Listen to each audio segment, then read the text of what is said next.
जय हिंद दोस्तों, युगचरण चैनल में आपका हार्दिक स्वागत है। आज मैं उन करोड़ों केंद्रीय कर्मचारी और पेंशनर्स की बात करूंगा जिनका हक सरकार खा गई।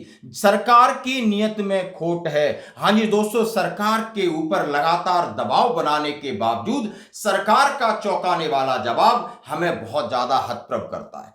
क्यों करता है? बात यह है कि यानी सरकार में बैठे नुमाइंदे या विपक्ष में बैठे नुमाइंदे, यानी जो देश के जनप्रतिनिधि हैं, जनता के जनप्रतिनिधि हैं, जनता चाहती है हमारे लिए कुछ कल्याणकारी योजनाएं लेके आए और हमारा कुछ भला करें, और उनके साथ काम करने वाले करोड़ों केंद्रीय कर्मचारी और पेंशनर्स का ही वो हक खा रहे हैं। तो यानी आम जनता को ये क्या दे सकते हैं? और अपनी बार बार पेंशन बढ़ा रहे हैं, पे बढ़ा रहे हैं, लेकिन करोड़ों केंद्रीय कर्मचारी आखिर उन्होंने क्या बिगाड़ा था? दोस्तों, मैं आज बात करूंगा 18 महीने डीए एरियर को लेकर के। जैसा कि अब मानसून सत्र में इसकी 2 बार जबरदस्त आवाज उठी कि आखिर केंद्रीय कर्मचारियों का कोविड-19 के पीरियड का 18 महीने का जो डीए का एरियर है, डीआर का एरियर है, और उसमें लगभग 34,000 करोड़ रुपए हैं, क्या सरकार रिलीज करेगी? अब सरकार का अब सवाल पूछने वाले नेता हैं और सामने वाले भी नेता हैं, यानी विपक्ष कह रहा है क्या है आपका इरादा वित्त मंत्री जी, और क्या है आपकी आर्थिक स्थिति? क्या जब आप अपने कर्मचारियों के सगे नहीं हो सकते, उनके बारे में आप अच्छा नहीं सोच पा रहे हो, तो बाकी जनता जो कि 140 करोड़ है उसका भी आपके ऊपर भार है। अरे ये तो इनका पैसा है जो आपने लिया था, और इस पैसे को वापस करने के लिए माननीय सुप्रीम कोर्ट ने भी गाइडलाइन निकाली थी कि आपको ब्याज सहित पैसा कर्मचारियों का वापस लौटाना चाहिए। अब ये बात पिछले फरवरी में भी श्री आनंद भदौरिया जी ने यह बात उठाई। अब उसके बाद में आप बात करूंगा कि जितने केंद्रीय कर्मचारी संगठन हैं, कॉन्फेडरेशन है, फेडरेशन हैं, जेसीएम स्टाफ साइड है, लगातार पत्राचार कर रहे हैं, कैबिनेट सचिव से मिल रहे हैं, वित्त मंत्रालय से मिल रहे हैं, लेकिन इनकी नीयत में खोट है। या क्या कुछ कितना और दबाव चाहिए? जब ये 18 महीने एरियर की बात करेंगे, जब इनसे सवाल पूछा जाता है तो बोलते हैं ये सवाल व्यवहारिक नहीं है। क्यों व्यवहारिक नहीं? हमारा पैसा आपके पास आया, आपने पैसा खर्च किया, ब्याज के साथ नहीं तो मूलधन तो वापस कर दिए। फिर बोलते हैं ये तो सवाल ही गलत है। इन्होंने कहा है सवाल ही गलत है। फिर बोला प्रश्न नहीं उठता है। बड़ी अजीब बात है, प्रश्न नहीं उठता है। प्रश्न जब नहीं उठता है जब आप अपनी टेबल थपथपा के अपनी पे बढ़ा लेते हो, पेंशन बढ़ा लेते हो, अपने भत्ते बढ़ा लेते हो, और सारी सुख सुविधाएं सरकारी सब्सिडी लेकर के इस देश पे लगातार राज कर रहे हो। जब अब आप ऐसा दे नहीं सकते हो, आप ऐसे वादे करते हो, तो फिर वहां सत्ता पे आप क्यों बैठे हो? हाँ जी दोस्तों, 18 महीने यानी जब मैं आपके सामने रख रहा हूं कि केंद्रीय कर्मचारियों का हक खा गई सरकार। 18 महीने डीए डीआर की लड़ाई जारी है, सरकारी वर्सेस कर्मचारी संगठन, सरकार के मन में है खोट।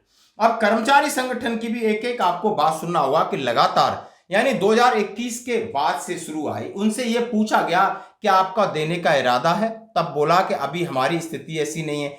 फिर बोला क्या आप दोगे, तो बोले हमारी स्थिति अच्छी नहीं है। तो कब दोगे? तो जब आर्थिक स्थिति हो जाएगी तब देंगे। लेकिन आज माननीय प्रधानमंत्री जी कहते हैं कि हमारी आर्थिक स्थिति तीसरी महाशक्ति बनने की ओर अग्रसर है। अब जब 34,000 करोड़ की बात करते हैं तो इसके ऊपर जवाब नहीं मिलता है, जबकि आपने जीएसटी कलेक्शन लाखों करोड़ों रुपए किया है, यानी आपने जितना अनुमान नहीं लगाया था उसके परे किया है। आप कह रहे हो 95,000 करोड़ रुपए मेरे पास सरप्लस है, खर्च करने के लिए बात नहीं है। और वहां पर डॉक्टर मंजीत सिंह पटेल ये भी कहते हैं कि आपके पास इतना पैसा है तो आपकी नीयत में खोट है कि 18 महीने डी एरियर का नाम सुनते ही और आप लोग इस तरीके के जवाब देते हो। क्या हमारा हक नहीं है? क्या हमारा पैसा नहीं है? बिल्कुल दोस्तों, आइए इसके ऊपर आखिर कौन कौन से संगठन है, आगे क्या हो सकता है, क्या संभावना है, इसके ऊपर हम बात करेंगे। जैसा कि बात करूंगा कि केंद्र सरकार ने कोविड-19 के दौरान जो 18 महीने का एरियर जिसकी 3 किस्त रोक के रखी थी, और उसके लिए आपके सामने मैं बात करूंगा जेसीएम स्टाफ साइड के शिव गोपाल मिश्रा ने लगातार 3 से 4 मीटिंग में ये बात रखी, डीओपीटी सेक्रेटरी के सामने, कैबिनेट सचिव के सामने और वित्त मंत्री के सामने कि आपको केंद्रीय कर्मचारियों का 18 महीने डीए एरियर देना होगा। अभी तो हम पत्र लिख रहे हैं, उसके बाद हम रोड पे जाएंगे। तमाम तरीके के जो भी संवैधानिक तरीका है हम उसको अपनाएंगे। माननीय सुप्रीम कोर्ट ने कहा, जैसा कि मैं आपके सामने कह रहा हूं, गत वर्ष केंद्र सरकार के इस सवाल के जवाब में कि राजकोषीय हमारा घाटा है और डीआर का एरियर देना संभव नहीं है, national joint council of x JCM के वरिष्ठ सदस्य अखिल भारतीय रक्षा कर्मचारी महासंघ के महासचिव श्री कुमार के मुताबिक कैबिनेट सचिव को स्टाफ साइड का राष्ट्रीय परिषद 18 महीने डीए एरियर के बार हमने कई बार प्रतिवेदन किया है, सरकार को सुप्रीम कोर्ट के फैसले का हवाला भी दिया है। इसके बावजूद केंद्र सरकार ने डीए एरियर देने की बात बिल्कुल नहीं की है। कर्मचारियों के अनुसार सुप्रीम कोर्ट का फैसला कि ऐसे मामलों में कर्मचारियों को 6% ब्याज के साथ उसका भुगतान करना होता है। केंद्र सरकार ने कोरोना के दौरान जनवरी 2020 से जून 2021 18 महीने की महंगाई राहत की 3 किस्तें रोकी। उस वक्त सरकार की आर्थिक स्थिति ठीक नहीं होने की बात कही थी। श्री कुमार ने कहा, अब सरकार के मन में खोट आ चुकी है। उन्होंने कहा है इसकी आड़ में, यानी उन्होंने कहा है सीधा सीधा कि जैसा कि सुप्रीम कोर्ट ने भी कहा है कि आपको देना होगा।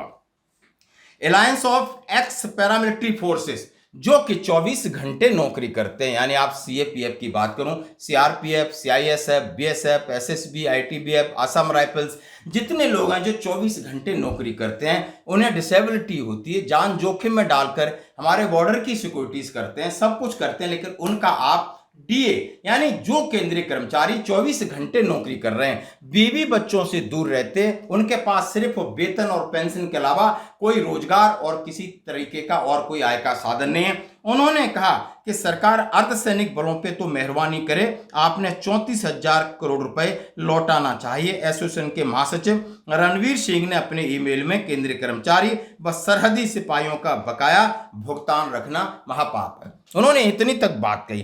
दोस्तों, confederation of central government employees के वर्कर महासचिव एससी यादव का कहना है कि डीएडीआर की बकाया राशि भुगतान के लिए कई बार सरकार को पत्र लिखा, लेकिन सरकार ने कहा है कि सरकारी सेवा कोई अनुबंध नहीं है, यह एक स्थिति है। उन्होंने कहा यह एक स्थिति है और जब स्थिति सामान्य हो जाएगी तब हम पैसा छोटी छोटी किस्तों में वापस कर सकते हैं। लेकिन सरकार के सामने यह सुझाव रखा कि किस्तों में दे दीजिए, लेकिन सरकार इसको भी नहीं मानती। National mission for old pension scheme Bharat के अध्यक्ष मंजीत सिंह पटेल कह चुके हैं कि डीएडीआर देना चाहिए। केंद्र सरकार के पास जीएसटी का बहुत बड़ा कलेक्शन है, उसके हिसाब से केंद्र सरकार की यदि नियत है देने की तो उसमें कोई बड़ी बात नहीं है। 34,000 करोड़ बहुत बड़ा अमाउंट नहीं है, जिसमें लगभग उन्होंने कहा 1 करोड़ से ज्यादा कर्मचारियों को इसका सीधा सीधा उनका जो पैसा मिल जाएगा। भारतीय पेंशन समाज के महासचिव एससी महेश्वरी ने कोरोना काल के दौरान एरियर जारी करने के लिए कई बार आग्रह कर चुके हैं, यानी सब प्रकार के प्रयास किए जा चुके हैं, हर संगठन ने इसकी कोशिश कर ली, लेकिन आगे उन्होंने कहा है सरकार के बोलने से नहीं होता है और 18 महीने का एरियर के ऊपर पूर्ण विराम सरकार की तरफ से लगा है, हमारी तरफ से नहीं लगा है। और हम लगातार अभी तो पत्र लिख रहे हैं, हम सड़क पर जाएंगे और रोड पर जाएंगे और सरकार से लेकर रखेंगे। उन्होंने कहा हम धरना करेंगे, प्रदर्शन करेंगे, ये हमारा हक है, सरकार नहीं रख सकती। जब उन्होंने कहा है कि सरकार के नेता अपनी तनख्वाह बढ़ा सकते हैं, अपनी पेंशन बढ़ा सकते हैं, अपनी सुविधाएं बढ़ा सकते हैं, तो हमारी सुविधाओं के बारे में इस तरीके से जवाब नहीं दे सकते कि अब इसका सवाल ही नहीं उठता। तो दोस्तों आप बताइए, क्या सरकार आर्थिक स्थिति की बात कहती है कि हम चौथी से तीसरी की तरफ जाने वाले हैं, जीएसटी कलेक्शन की बात कहती है, नेता अपने बिल्कुल ऐशो आराम कर रहे हैं।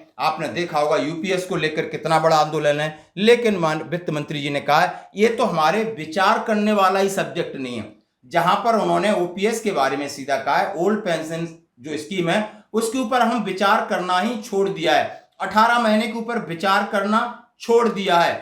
8वां वेतन आयोग जैसे बहुत सारी आप सब तो डेली न्यूज आती है, लेकिन सॉलिड जवाब नहीं मिलता है। तो सरकार केंद्रीय कर्मचारियों की कितनी हितैषी है और आप समझ सकते हो उनके जवाब लगातार अब कम्यूटेशन रिकवरी को लेकर भी कहा कि ऐसा कुछ नहीं है, ये ऑप्शनल है, 15 साल है तो 15 साल रहेगा, 12 साल क्यों, आपको चाहिए लीजिए, नहीं चाहिए मत लीजिए। तो ये सरकार के जवाब हैं। तो आप सरकार का पक्ष आपको पूरी तरह समझ में आ गया होगा, सुन लिया होगा। अभी आपको जब तक सड़क पे नहीं उतरोगे, अंगुली टेढ़ी नहीं करोगे, आपको हक ये सरकार तो शायद देना मुश्किल लग रहा है। आपकी क्या प्रतिक्रिया है, जरूर करें। धन्यवाद।